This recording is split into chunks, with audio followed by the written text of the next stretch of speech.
thôi không á.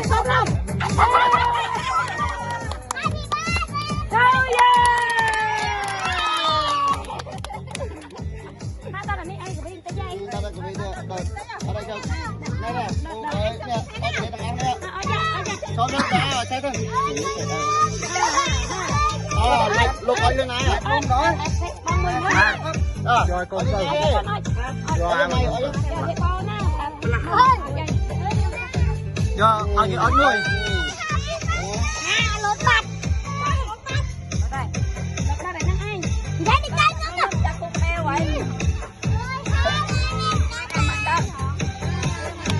Bạn nào đây?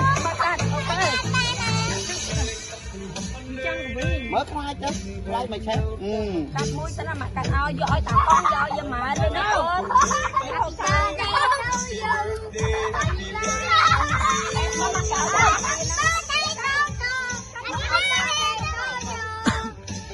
nhầm nhầm nhầm.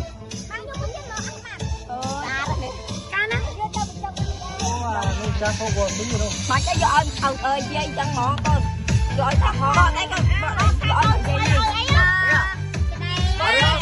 cắt bạc clip tam ấy. Bắt đó, bán nó cắt bạc clip tam ấy. Rồi cắt lên to đi, nâng thôi cho mới cầm lên một kiếp. Rồi nó tao bị đổ mất.